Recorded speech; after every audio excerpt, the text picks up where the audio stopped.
Olá pessoal, tudo bem? Nós estamos aqui para mais um podcast do Vozes da Inclusão. E esse podcast ele é diferente. Nós vamos começar agora fazendo resumos, contando histórias de livros, né?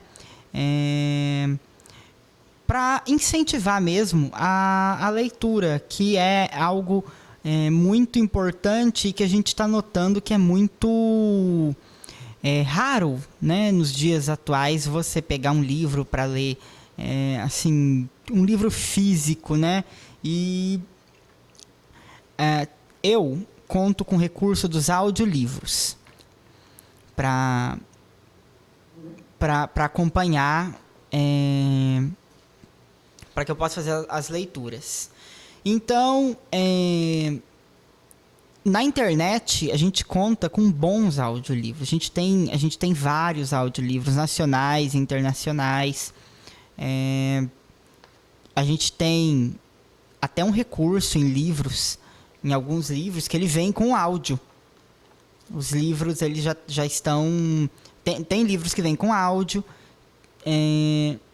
E também tem a tecnologia do óculos, para a pessoa com deficiência visual, que ele aponta, é um óculos com a câmera e a gente aponta e ele lê.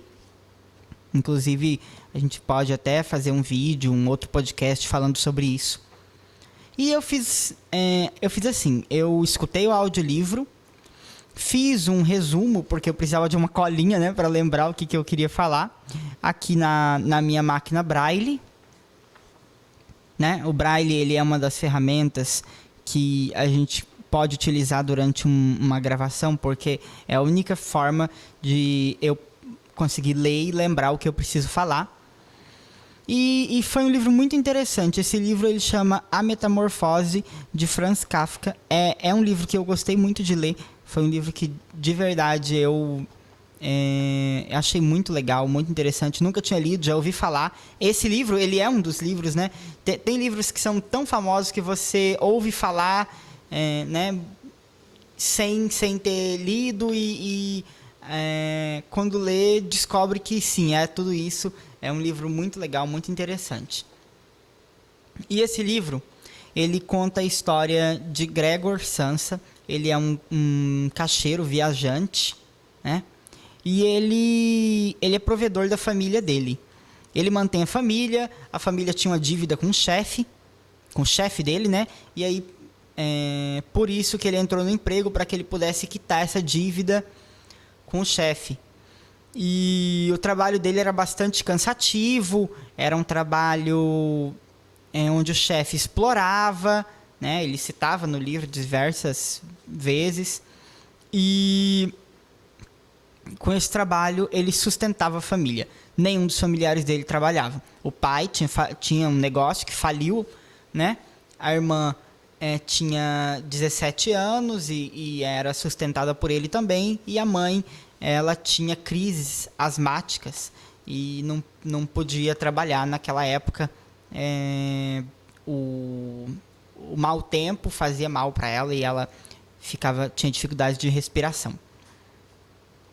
Certo dia, o Gregor ele acorda em uma metamorfose. Ele acorda metamorfoseado em um inseto. Ele vira um inseto. E no livro tem a descrição desse inseto, né? Um inseto com inúmeras perninhas, umas costas com uma casca como se fosse uma couraça e a parte de cima abaulada, né? O que tornava ele uma criatura monstruosa. Ele era bem feio, né? E ele acorda, mas o que o Kafka escreve é interessante, porque a gente nota que a preocupação do Gregor não é com a transformação. Naquele primeiro momento, a preocupação é como que ele ia levantar da cama e sair para trabalhar. E a família chama, ele atende, né? A voz dele já não se expressa, já não tem uma expressão, porque por conta da transformação. O gerente chega, bate na porta, chama por ele. Ele com bastante dificuldade, consegue sair da cama, atender o gerente. E a reação da família é bastante surpreendente. Eles ficam surpresos, o gerente sai do apartamento onde eles vivem, a mãe desmaia, a irmã tinha saído para buscar um serralheiro e um médico, e a reação do pai é a reação mais a gente fica mais assim surpreso com a reação do pai, porque o pai o pai ele é severo, né?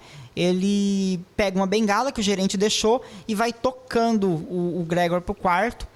Tem um certo momento em que ele se entala na porta, não consegue sair, e o pai dá um golpe de bengala nele com força, empurrando ele totalmente pro quarto, né?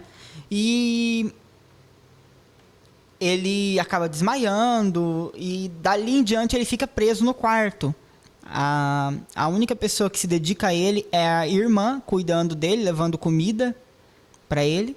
E os meses vão passando, né? Ele relata a situação financeira, porque ele conseguia escutar as conversas.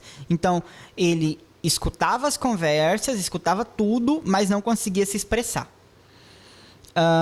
Ele escutava as conversas, a situação da família e não podia fazer nada, né, para mudar essa situação. Todos começam a trabalhar, a mãe costurando para fora, o pai em um banco e a irmã em uma loja de vendedora. E a situação passa a ser tão comum que Gregor acaba se tornando abandonado. O quarto dele fica sendo um depósito de tudo que não se usa mais na casa, e Gregor é deixado de lado, só dão comida para ele e de vez em quando uma limpeza rápida, superficial no quarto. E a situação financeira da família, embora todos estejam trabalhando, fica cada vez mais difícil, até que eles resolvem alugar um quarto no apartamento. E Gregor fica sendo mantido escondido para que os inquilinos não encontrem com ele. E fica sendo eles escondem o personagem lá, o inseto, e a família convive como se ele não fosse mais da família. Então, assim, ele até comenta, eu estava sendo provedor da minha casa e eu tinha consideração, eu tinha consideração da minha família, e agora que eu estou inválido, que eu estou transformado aqui, eu não tenho mais consideração de ninguém. Certo dia, a irmã, ela vai tocar violino para os inquilinos. A irmã era violinista e ela vai tocar violino para eles, e Gregor ele sai do quarto e decide ouvir a irmã tocar violino. Ele comenta que se ele pudesse, ele levaria a irmã para o quarto dele para que ela ficasse tocando para ele, ficasse sendo a única companhia dele, né? E os inquilinos veem o inseto e isso, né, acarreta uma discussão, e a irmã acaba pedindo para que os pais tranquem, né, Gregor no quarto e não permitam mais que ele saia e nem que se alimente. E ali ele fica. Eu não vou comentar sobre o final do livro, porque eu gostaria que vocês lessem, né? É interessante, é um livro muito legal. Eu gostei muito de ler. Ele fala sobre muitas reflexões, faz muitas reflexões. E eu gostei, foi legal, foi uma experiência muito enriquecedora para mim. E nós vamos fazer mais podcasts sobre esse, nós vamos entrevistar professores que possam fazer uma interpretação da escrita do livro mesmo e da forma com que ele se expressa mesmo. Nós vamos fazer entrevistas assim. É isso. Até o próximo podcast.